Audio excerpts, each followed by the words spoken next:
Hello everyone, welcome to free UPSC preparation. And आज के इस क्लास में हम बात करेंगे एग्रीकल्चरल फाइनेंस के बारे में। इससे पहले हमने बात करी role of agriculture in Indian economy, seeds के बारे में, फर्टिलाइजर्स के बारे में। और फर्टिलाइजर एंड सीड्स को प्रोवाइड कराने के लिए या कोई भी नया इंटरवेंशन करने के लिए एग्रीकल्चर में सबसे इंपॉर्टेंट होता है फाइनेंस। अगर आपके पास क्रेडिट नहीं होगा, फाइनेंस नहीं होगा, तो आप कोई नया इन्वेस्टमेंट और नई चीज़ जो खरीद करके अपने फार्म के अंदर नहीं इंट्रोड्यूस कर पाओगे। यानी कि जो सब्सिस्टेंस एग्रीकल्चर हम करते हैं, इंटेंसिव सब्सिस्टेंस एग्रीकल्चर करते हैं, उससे हम प्रॉफिट नहीं जनरेट कर पाएंगे, बस वो घर का काम चल जाएगा, वो वाली बात रहेगी। तो सबसे इंपॉर्टेंट है एग्रीकल्चरल फाइनेंस, इसी के बारे में आज डिस्कस करेंगे। साथ ही साथ जानेंगे कि कौन से ऐसे इंस्टीट्यूशंस हैं, कौन सी ऐसी एजेंसी हैं जो एग्रीकल्चर फाइनेंस से जुड़ी हुई हैं। ठीक है, तो अगर अभी तक आपने चैनल को सब्सक्राइब नहीं किया है, please subscribe the channel, like the video. And जो भी डाउट है, कोई सजेशन है, तो आप कमेंट सेक्शन में हमें बता सकते हैं। तो चलिए बात करते हैं एग्रीकल्चर फाइनेंस की। ये है लेक्चर नंबर 6 और ये अवेलेबल है हमारे YouTube channel free UPSC preparation पे। आप अगर प्रीवियस लेक्चर्स को याद करो तो मैंने आपको शुरू में एक डेटा दिया था, उसमें ये बताया था कि मोर देन 85% जो फार्मर्स है वो या तो स्मॉल फार्मर्स है या मार्जिनल फार्मर्स है, यानी उनके पास जो लैंड होल्डिंग है उसका साइज कुछ ज़्यादा बड़ा है नहीं।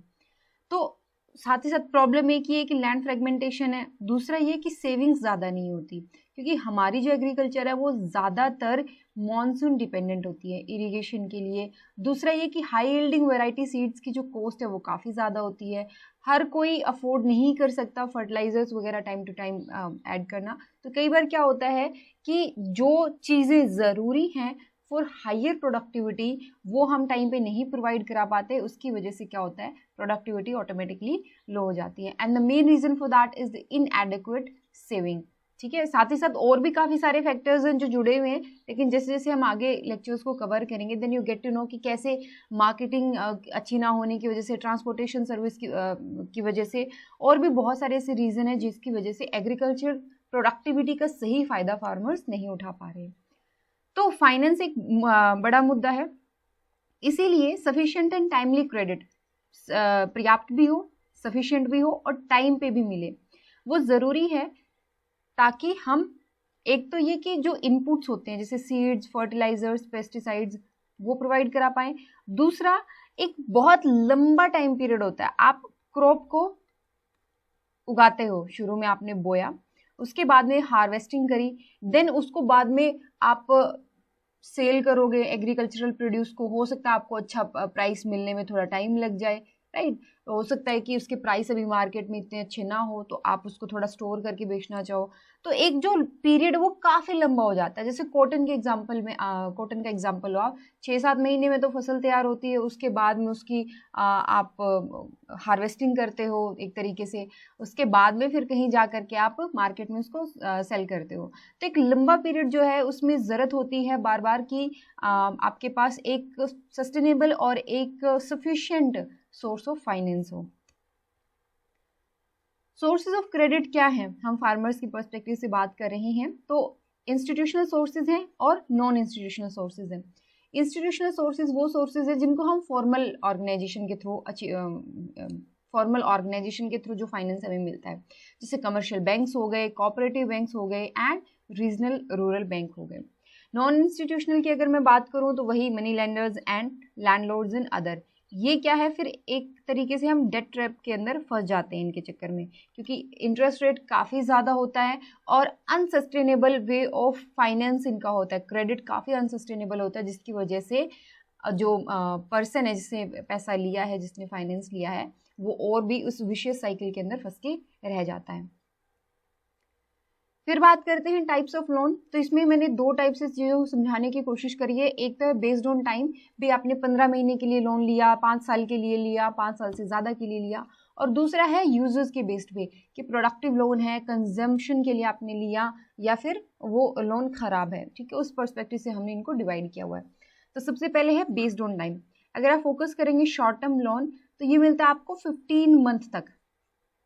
इसका जो टाइम पीरियड होता है वो कितना होता है, अप टू 15 मंथ। सोर्सेज क्या है, मेजर सोर्स इसमें मनी लेंडर्स हैं, ट्रेडर्स हैं एंड कोऑपरेटिव सोसाइटीज़ हैं। जैसे पहले क्या होता था कि मिडिल मैन, आपने सुना होगा आड़तिया या मिडिल मैन, वो क्या होता है कि क्रॉप को वो, जैसे किसानों ने फसल उगाई तो वो प्रोक्योर कर लेते हैं किसानों से और फिर आगे जा करके मंडी में खुद सेल करते हैं, ठीक है।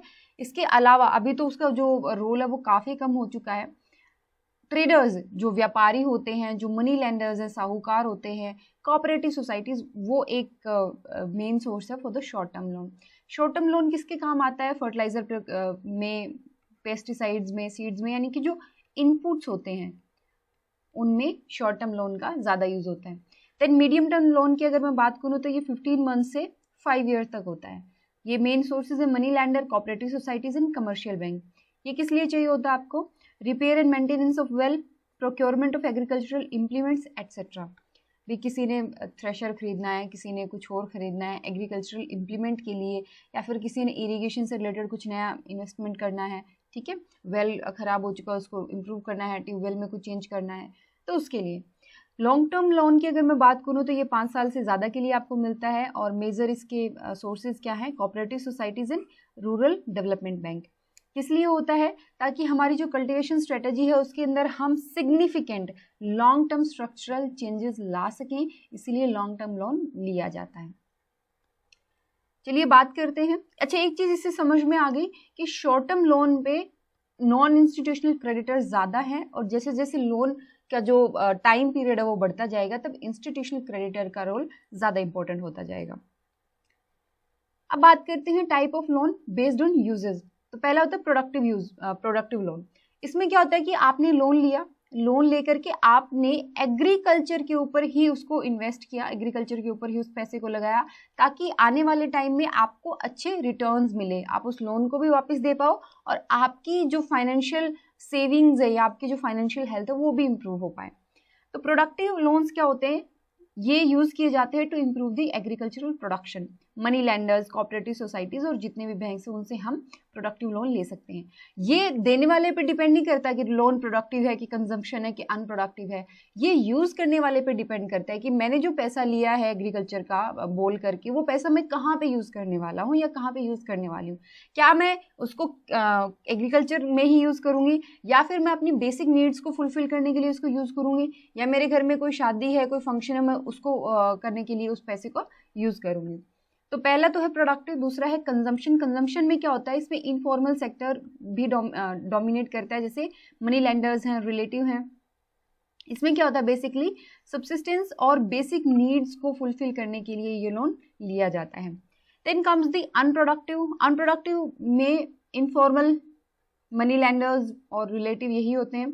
ये जैसे जो कुछ इंपॉर्टेंट सोशल ऑब्लिगेशंस होते हैं, मैरिज, रिचुअल्स, फेस्टिवल्स, उनको परफॉर्म करने के लिए अनप्रोडक्टिव लोन लिया जाता है।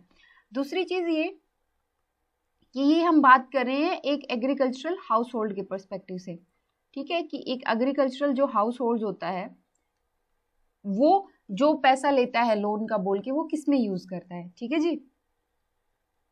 तो ज़्यादा बढ़िया कौन सा रहेगा? प्रोडक्टिव लोन सबसे बढ़िया है ना। प्रोडक्टिव लोन होगा तो उसकी जो कैपेसिटी है बेसिकली वो इम्प्रूव होएगी। Then comes the share of institutional and non institutional agency in agricultural loan. तो यहाँ पे मैंने 1950s का डेटा दिया हुआ है, 2001 एंड 2 का है, 2016 एंड 2017 का है। तो इंस्टीट्यूशनल एजेंसीज का यहाँ पर आप देखेंगे तो पेनिट्रेशन जो वो काफ़ी कम है, 7.2% है, जो फिलहाल बढ़ करके 72% हो चुका है। नॉन इंस्टीट्यूशनल एजेंसीज का कितना था? 92.8% था, जो कि अभी कम होकर के कितना हो चुका है? 28% हो चुका है। और जब नई ये 21st सेंचुरी स्टार्ट हुई थी 2001-2 के अंदर, उस टाइम पे इंस्टीट्यूशनल का कितना था? ये अराउंड 57% था और नॉन इंस्टीट्यूशनल का अराउंड 42.9%, ठीक है।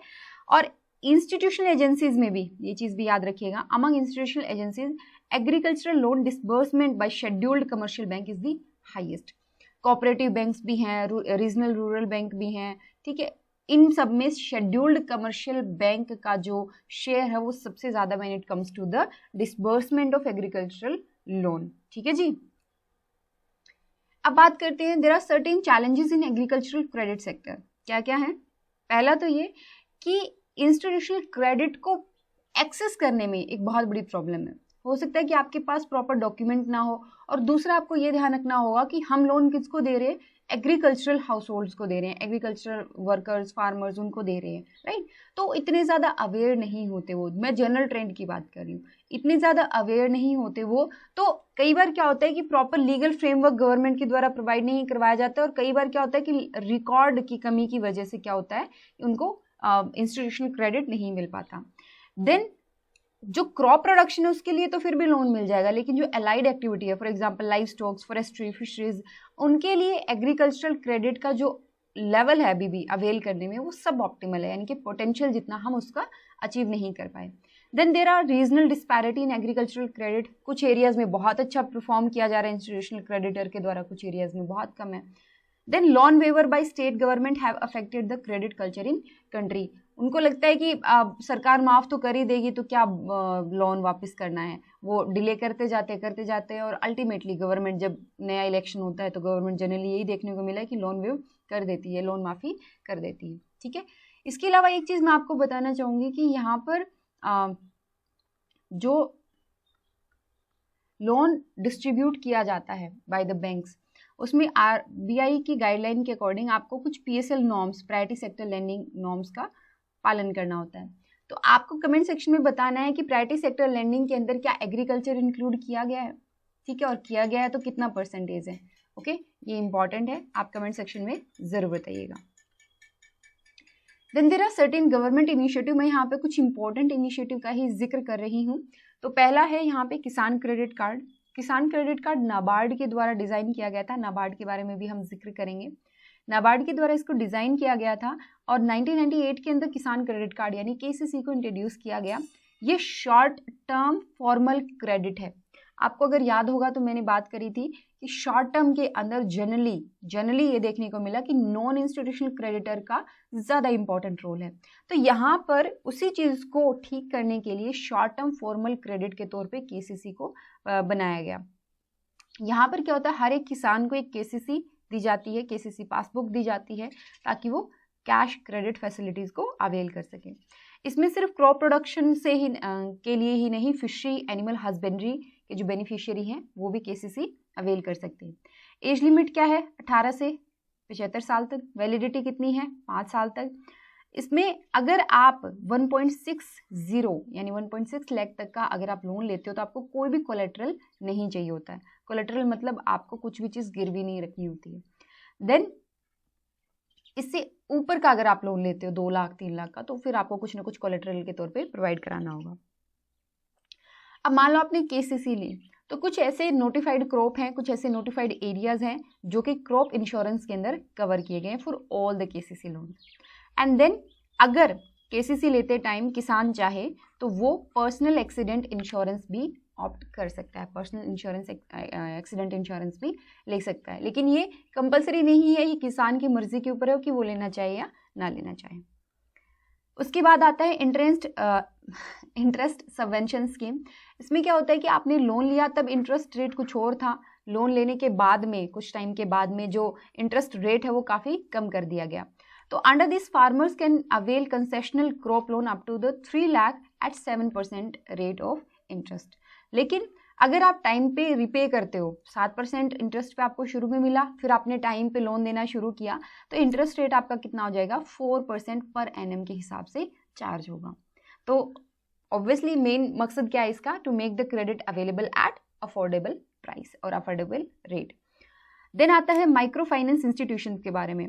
माइक्रो फाइनेंस इंस्टीट्यूशन यानी कि MFI ये प्रमोट किए गए थे सो दैट माइक्रो क्रेडिट, जो छोटा लोन होता है या कम टाइम के लिए होता है बिना किसी कोलेट्रल के, वो प्रोवाइड करा सके, ठीक है। तो micro finance institutions works as a vehicle to provide micro credit और small loans to the poor without any collateral. बिना कोई कोलेट्रल के, बिना कुछ गिरवी रखे आपको लोन मिल जाएगा, बशर्ते जो अमाउंट है वो कम होगी और टाइम जो है एक तरीके से माइक्रो क्रेडिट आपको मिलेगा, स्मॉल लोन्स। सो यहाँ पर अगर मान लीजिए जो micro finance institution loan provide करा रहा है और उसके पास कैश या क्रेडिट क्रंच आ गया कि अभी उसके पास पैसे नहीं आगे लोगों को देने के लिए, आगे किसानों को देने के लिए, तो यहाँ पर नाबार्ड उसको पैसे देगा, नाबार्ड रीफाइनेंस करेगा, ठीक है, और वो भी काफ़ी कम इंटरेस्ट रेट पे। तो ये था कुछ गवर्नमेंट के इनिशिएटिव। अब इसमें ना रिसेंटली गवर्नमेंट ने एग्रीकल्चरल इंफ्रास्ट्रक्चर फंड बनाया है, तो उसको मैं आने वाले स्लाइड्स में या आने वाले लेक्चर्स में ज़रूर कवर करूँगी इन डिटेल, क्योंकि इंफ्रास्ट्रक्चर का कुछ और हिस्सा भी रहता है, जैसे इरिगेशन है, पावर है, तो उसको जिक्र करके फिर हम इस फंड को जिक्र करेंगे, वो फंड का डिस्कशन करेंगे, ठीक है। लास्ट में डिस्कस करते हैं रोल ऑफ नाबार्ड। तो नाबार्ड की फुल फॉर्म क्या होती है, कमेंट सेक्शन है आपके पास, make sure to tell me, और अगर आप नहीं भी बताते तो आपको ज़रूर पता होना चाहिए कि नाबार्ड की फुल फॉर्म क्या है, ठीक है। Then it serves as an apex finance agency for the institution providing investment and production credit for promoting various developmental activities in rural areas. इसमें क्या होता है कि जो भी इंस्टीट्यूशन, जैसे ये रूरल एरिया है, यहाँ पे शेड्यूल्ड कमर्शियल बैंक भी हैं, रीजनल रूरल बैंक भी हैं, कोऑपरेटिव बैंक्स भी हैं, ठीक है। तो ये क्या है, इंस्टीट्यूशन है जो आगे फाइनेंस प्रोवाइड करा रहे हैं, और मान लीजिए इनको फाइनेंस की ज़रूरत पड़ गई तो वो रीफाइनेंस कौन करता है, नाबार्ड करता है, ठीक है। So it provide refinance to lending institutions in rural area and it act as a supervisor for RRB in the sense regional rural bank के लिए ये एक सुपरवाइजर के तौर पे काम करता है, बट रेगुलेटर के तौर पे नहीं। ये याद रखिएगा, अगर आपसे स्टेटमेंट में पूछ लिया जाए कि आरआरबी का रेगुलेटर कौन है, नाबार्ड, तो वो स्टेटमेंट गलत हो जाएगी। रेगुलेटर के तौर पे नहीं, बस एक सुपरवाइजर के तौर पे ही चीज़ें हैंडल करता है NABARD. And it extends assistance to government, RBI and other organization in matters relating to rural development. जब भी बात रूरल डेवलपमेंट की आती है तब नाबार्ड को ज़रूर पूछा जाता है गवर्नमेंट, RBI और अदर इंस्टीट्यूशंस के द्वारा, ठीक है जी। तो ये था आज का लेक्चर एग्रीकल्चरल फाइनेंस के बारे में। कल हम बात करेंगे कुछ और इम्पॉर्टेंट, जैसे एग्रीकल्चरल मार्केटिंग या फिर टॉपिक देखते हैं कौन सा हम कवर करने वाले हैं, बट मोस्ट प्रोबेबली हमारा जो प्री हार्वेस्टिंग जो है इनपुट वाला सेशन था ऑलमोस्ट कंप्लीट हो चुका है। हम पोस्ट हार्वेस्टिंग टेक्निक्स और उससे रिलेटेड जो इश्यूज हैं उनके ऊपर डिस्कशन स्टार्ट करेंगे, ठीक है जी। तो चलिए, अगर आपको हमारे ये इनिशिएटिव पसंद आता है प्लीज़ एक बार कमेंट करके ज़रूर बताइएगा, और आप चाहें तो हमारे नोट्स परचेज कर सकते हैं। डिस्क्रिप्शन जो है वो डिस्क्रिप्शन बॉक्स में जो है वो सारी डिटेल्स दी गई हैं। ओके जी, तो चलिए कल मिलते हैं। Till then take care and bye bye.